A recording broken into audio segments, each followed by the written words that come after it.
ബിജെപിയിൽ ചേരാനിരുന്ന സിപിഎം ഉന്നത നേതാവ് ഇ.പി. ജയരാജനെന്ന് ശോഭാ സുരേന്ദ്രൻ. അവസാന നിമിഷം പിന്മാറിയത് എന്തുകൊണ്ടെന്ന് ജയരാജൻ തന്നെ പറയട്ടെ എന്നും ശോഭാ സുരേന്ദ്രൻ പറഞ്ഞു. എറണാകുളത്ത് വെച്ചാണ് ജയരാജന്റെ മകനെ കണ്ടത്. ഇ.പി. ജയരാജന്റെ മകൻ അയച്ച വാട്സ്ആപ്പ് സന്ദേശങ്ങളും ശോഭാ സുരേന്ദ്രൻ കാണിച്ചു.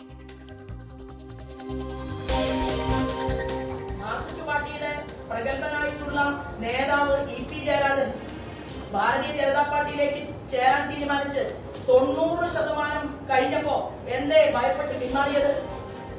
ജയരാജൻ അറിയാം, ഭീഷണി വന്നത് ചില്ലറ ഭീഷണി ആയിരിക്കില്ല.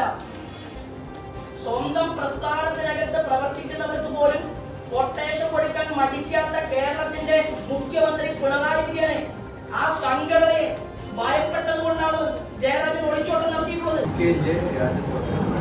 അല്ല, ഇത് ജയരാജന്റെ മകന്റെ കയ്യിലുള്ള ഫോണാണ്.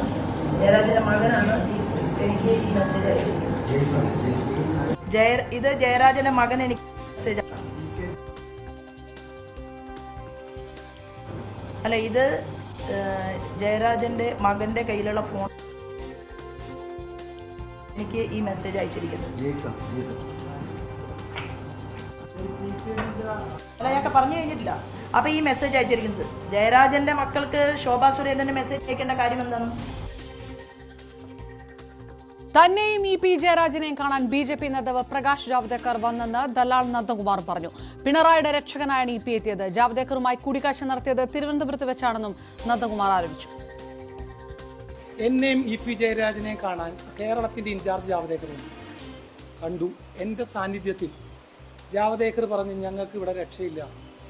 ഇ.പി. ജയരാജൻ പറഞ്ഞു, രക്ഷയില്ല.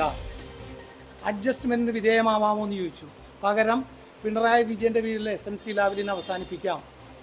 യാതൊരുവിധ ബഹളത്തിനും നടപടി ഉണ്ടാവില്ല. ഇതെൻ്റെ ഉറപ്പല്ല. എൻ്റെ വീട്ടിൽ അമിത്ഷാ വരും. അവിടെ വെച്ച് ഇ.പിക്ക് ഉറപ്പ് തരുന്നു. ലാംഗ്വേജ് പ്രശ്നമുള്ളതുകൊണ്ട് കുമാരനെയും കൂട്ടിക്കോ. ഇ.പി പറഞ്ഞ് നടക്കൂല. പി ജയരാജനെയും എന്നെയും ജാവ്ദേക്കർ സ്വന്തമായി വന്നുകൊണ്ട് വന്ന് വണ്ടി കയറിയതെന്നല്ല ഇഷ്യൂ. ജാവ്ദേക്കർ പറഞ്ഞു, ലെഫ്റ്റിന്റെ സഹായം ഉണ്ടെങ്കിൽ BJPക്ക് അക്കൗണ്ട് തുറക്കാം. പകരം SNC ലാവലിൻ കേസ് ഞങ്ങൾ കൺസിഡർ ചെയ്യും. സോളിസിറ്റർ ജനറൽ ഓഫ് ഇന്ത്യ അടുത്ത പോസ്റ്റിംഗ് പറയും, ലാവലിൻ കേസിൽ നിന്ന് CBI പിൻവലിക്കുന്നു. സ്വർണം കള്ളക്കടത്തും മറ്റുമെല്ലാം അന്വേഷണത്തിന്റെ ഏകദേശം എത്തി നിൽക്കുകയായിരിക്കുന്നു. അത് സ്റ്റോപ്പ്. വൈദേഹത്തിനെതിരെയുള്ള പരാതി പറഞ്ഞപ്പോൾ ജയരാജൻ പറഞ്ഞു, വൈദേഹത്തിനുള്ള പരാതികൾ അന്വേഷിച്ചോ. വൈദേഹത്തിനുള്ള പരാതിയിൽ എനിക്കൊരു പങ്കാളിത്തവുമില്ല. അത് പറഞ്ഞ് ബാർഗൈൻ ചെയ്യണ്ട. അങ്ങനെ പറഞ്ഞപ്പോൾ ഞങ്ങൾക്ക് എങ്ങനെയും സുരേഷ് ഗോപിയെ ജയിപ്പിച്ചെടുക്കണം. ജയരാജൻ പറഞ്ഞു, കേരളത്തിൽ നടക്കില്ല. എങ്ങനെ വിട്ടുവീഴ്ച ചെയ്യാൻ പറ്റും? ഞങ്ങളുടെ മുന്നണിയുടെ ഘടകകക്ഷിയുടെ സ്ഥാനാർത്ഥിയാണ് അവിടെ മത്സരിക്കാൻ വരുന്നത്, CPM അല്ല. ഇ.പി. ജയരാജന് ഗവർണർ സ്ഥാനം പറഞ്ഞുറപ്പിച്ചതാണെന്നും CPM നേതൃത്വം ഭീഷണിപ്പെടുത്തിയതോടെ ഇ.പി. പിൻവലിഞ്ഞതായും K. സുധാകരനും ആരോപിച്ചു. അതായത് നിങ്ങൾക്ക് കിട്ടാണ്ട് പോയ നിങ്ങൾ എൻ്റെ പേരും കൊണ്ട് കളിക്കാൻ കുറെ നല്ല എളുപ്പത്തിൽ പുറപ്പെട്ടില്ലല്ലോ. സുധാകരൻ പോകുന്നു. ഞാനല്ല പോകുന്നത്, ഇ.പി. ജയരാജനാണ്. ഇ.പി. ജയരാജന്റെ ചർച്ച കഴിഞ്ഞു. ചർച്ച ഈ ശോഭ മുഖാന്തരം നടത്തിയ ചർച്ച നടന്നു. ചന്ദ്രശേഖരനോ ചർച്ച നടന്നു ഒരു പരിധി വരെ എല്ലാം കടന്നങ്ങോട്ട് എത്തിയപ്പോൾ പാർട്ടിയിൽ നിന്ന് ഭയങ്കരമായ ഭീഷണി ജയരാജനെ ഇപ്പോൾ ഉണ്ടായിട്ടുണ്ട്. അതുകൊണ്ട് തൽക്കാലം പുള്ളി പിന്നോട്ട് പോയിട്ടുണ്ട്, മാറിയിട്ടുണ്ട്. ബിജെപിയിൽ ചേരാൻ ചെന്നൈ വരെ പോയത് സുധാകരനാണെന്ന് ഇ.പി. ജയരാജൻ തിരിച്ചടിച്ചു. ബിജെപിക്കെതിരെ പൊരുതി വന്നയാളാണ് താനെന്നും സുധാകരനെതിരെ വക്കീൽ നോട്ടീസ് അയക്കുമെന്നും ഇ.പി. ജയരാജൻ പറഞ്ഞു. BJP RSS നേതാക്കളുമായിട്ട് Sudhakaran അടുപ്പമുണ്ടാകും. അതിൻ്റെ അടിസ്ഥാനത്തിൽ എനിക്കൊരു വിവരം കിട്ടിയിരിക്കുന്നു എന്ന് പറഞ്ഞുകൊണ്ട് ഒരു പ്രസ്താവന നടത്തി. 3 തവണ എന്നെ വധിക്കാൻ ബോംബെറിഞ്ഞ് നടന്നിട്ടുള്ള RSS BJP ആ പാർട്ടിയെക്കുറിച്ച് ഇങ്ങനെ ഒരു കാര്യം പറഞ്ഞാൽ ഈ നാട്ടിലെ സുധാകരൻ്റെ എനിക്ക് ഒന്ന് അൽഷിമേഴ്സ് ഉണ്ടോ, അദ്ദേഹത്തിന് എനിക്കൊരു ഓർമ്മക്കുറവുണ്ടോ? അതുകൊണ്ട് ആദ്യ സാമാന്യഗതിയിൽ ഒരു നല്ല മനുഷ്യനാകാൻ നോക്ക്, ഒരു നല്ല രാഷ്ട്രീയ നേതാവാകാൻ കഴിയുമെന്ന് പരിശ്രമിക്കുക, മരുന്ന് കൃത്യമായി കഴിക്കുക, ഓർമ്മശക്തി തിരിച്ചു പിടിക്കൂ, സത്യങ്ങളിൽ ഊന്നി നിൽക്കൂ. ആരോപണ പ്രത്യാരോപണങ്ങൾ മുറുകുമ്പോൾ വിശകലനങ്ങളുമായി കണ്ണൂരിൽ നിന്ന് മനു ഭരത് ചേരുന്നു. മനു, ശോഭാ സുരേന്ദ്രൻ തന്നെ ഇ.പി. ജയരാജനുമായി താനുമായി ചർച്ച നടത്തി, അല്ലെങ്കിൽ BJP-യിലേക്ക് പോകാനുള്ള നീക്കങ്ങളിൽ ഉണ്ടായിരുന്നു എന്ന് കൂടി വെളിപ്പെടുത്തിയ ഒരു സാഹചര്യമുണ്ട്. ഇത്തരം പരാമർശങ്ങൾ തള്ളിക്കളയുകയായിരിക്കും CPM ചെയ്യുക. പക്ഷേ എങ്കിലും ഇതിന്റെ അലയൊലി അവസാനിക്കുകയില്ല. കൂടുതൽ പ്രതികരണങ്ങൾ വന്നിട്ടുണ്ടോ? ഏത് തരത്തിലൊക്കെയാണ് നേതാക്കന്മാർ പ്രതിരോധം തീർക്കുന്നത് ഈ ആരോപണങ്ങൾക്ക്?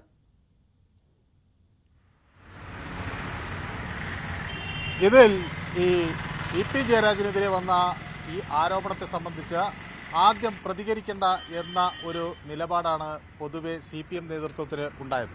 എന്നാൽ പിന്നീട് അങ്ങോട്ട് ഈ വിഷയം അങ്ങനെ പ്രതികരിക്കാതെ വിട്ടാൽ അത് തെരഞ്ഞെടുപ്പിന് തൊട്ടു മുമ്പ് ഒരു ആശയക്കുഴപ്പത്തിന് ഇട നൽകും എന്ന് മനസ്സിലാക്കിയ സാഹചര്യത്തിലാണ് ഇ.പി. ജയരാജൻ പ്രതികരിക്കാം എന്നൊരു നിലപാട് CPM-ന്റെ സംസ്ഥാന നേതൃത്വം എടുക്കുന്നത്. തുടർന്ന് കണ്ണൂരിലെ വീട്ടിൽ എത്തിയ ഇ.പി. ജയരാജൻ മാധ്യമങ്ങളെ കാണാൻ തയ്യാറായി. ആദ്യഘട്ടത്തിൽ ഇതേക്കുറിച്ചൊന്നും പറയാനില്ല എന്ന ഒരു നിലപാട് സ്വീകരിച്ച ഇ.പി. ജയരാജൻ പിന്നീട് പ്രതികരണത്തിന് തയ്യാറായി. മാത്രവുമല്ല, ഒരു കെ സുധാകരന്റെ ആരോപണത്തെ ഒരു അവജ്ഞയോടുകൂടി തള്ളിക്കളയുന്ന ഒരു രീതിയാണ് ഇ.പി. ജയരാജൻ സ്വീകരിക്കുകയും ചെയ്തത്. സുധാകരൻ കഴിഞ്ഞ ദിവസം അദ്ദേഹത്തിന്റെ മരുന്ന് കഴിക്കാത്തതുകൊണ്ട് അദ്ദേഹത്തിന് ഇന്ന് രാവിലെ പറ്റിയ ഒരു അബളിയാണ് ഇത് എന്ന ഈ പ്രതികരണം എന്ന തരത്തിലൊക്കെയാണ് ഇ.പി. ജയരാജൻ അതിനെ വ്യാഖ്യാനിച്ചത്. സുധാകരന് അമ്നേഷ്യോ മറ്റോ ബാധിച്ചിട്ടുണ്ട്. അദ്ദേഹം വളരെ നിലവാരം കുറഞ്ഞ തരംതാണ രീതിയിലുള്ള രാഷ്ട്രീയ പ്രതികരണങ്ങളാണ് നടത്തുന്നത് എന്ന് പറഞ്ഞുകൊണ്ട് ഇ.പി. ജയരാജൻ അത് തള്ളിക്കളയുകയാണ് ചെയ്തത്. തുടർന്ന് മറ്റാരും ഇതിൽ അങ്ങനെ കാര്യമായി പ്രതികരിക്കേണ്ട എന്നൊരു നിലപാട് ആണ് പാർട്ടി സ്വീകരിച്ചിരുന്നത്. ഈ വിഷയം വന്ന ഘട്ടത്തിൽ തന്നെ നമ്മളിവിടെ CPM-ന്റെ ജില്ലാ സെക്രട്ടറിയുടെ ചുമതല വഹിക്കുന്ന TV രാജേഷിനെ കണ്ടിരുന്നു. അന്ന് TV രാജേഷ് ശോഭാ സുരേന്ദ്രനെ അദ്ദേഹം വെല്ലുവിളിക്കുകയാണ് ചെയ്തത്. ആരാണ് ഈ ആൾ എന്ന് പറയാൻ ധൈര്യമുണ്ടെങ്കിൽ ശോഭാ സുരേന്ദ്രൻ പറയണം, അങ്ങനെ ആരെയും വിലക്ക് വാങ്ങാൻ CPM-ൽ നിന്ന് കഴിയില്ല എന്ന് അദ്ദേഹം പറഞ്ഞു. അതിന് ശേഷമാണ് ഇന്ന് രാവിലെ കെ സുധാകരനെ കണ്ടപ്പോൾ ഞങ്ങൾ ഈ വിഷയം അദ്ദേഹത്തോട് ചോദിച്ചത്.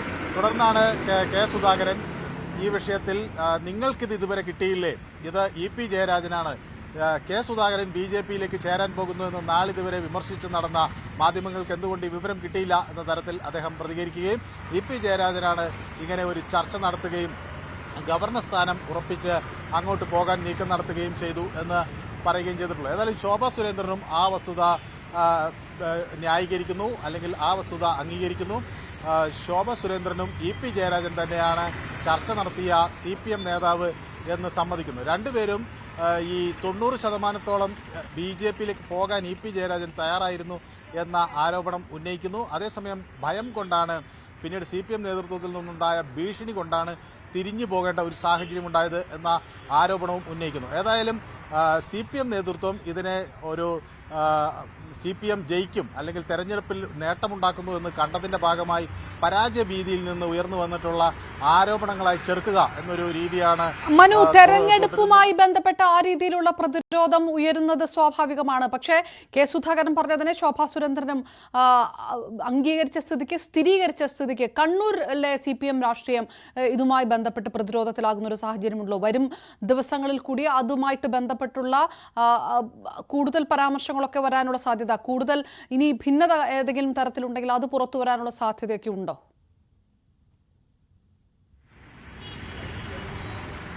അല്ല, ഇതിൽ സ്വാഭാവികമായി ഇതിന്റെ ഒരു തെളിവുകളിലേക്ക് ഇനി കടക്കും. അപ്പോൾ അതാണ് ഞങ്ങൾ ഇ.പി. ജയരാജനോട് ചോദിച്ചത്, ഇത് എപ്പോഴാണ് താങ്കൾ ഗൾഫിൽ പോയത്? അപ്പോൾ അദ്ദേഹം അതിന് മറുപടി പറഞ്ഞത് വളരെ വർഷങ്ങൾക്ക് മുൻപാണ് ഗൾഫിലേക്ക് പോയത്, അത് രേഖകൾ പരിശോധിച്ചാൽ വ്യക്തമാകും, ഗൾഫിൽ മന്ത്രിയായിരിക്കുന്ന ഒരു കാലഘട്ടത്തിലാണ് പോയിട്ടുള്ളത്, അപ്പോൾ ഈ ചർച്ച നടന്ന സമയത്തൊന്നും ഗൾഫിൽ പോയിട്ടില്ല.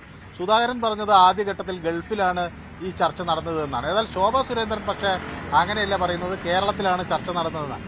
ദല്ലാൽ നന്ദകുമാർ മറ്റൊരു വെർഷനാണ് ഇതേ സംബന്ധിച്ച് പറയുന്നത്, അതായത് ജാവ്ദേക്കർ അങ്ങോട്ട് ചെന്ന് കണ്ടു എന്നതാണ്. ഏതായാലും ഈ തെരഞ്ഞെടുപ്പിന്റെ അവസാന മണിക്കൂറുകളിൽ ഇ.പി. ജയരാജനെ ലക്ഷ്യമിട്ടുള്ള വിവാദം ശക്തമാകുന്നു.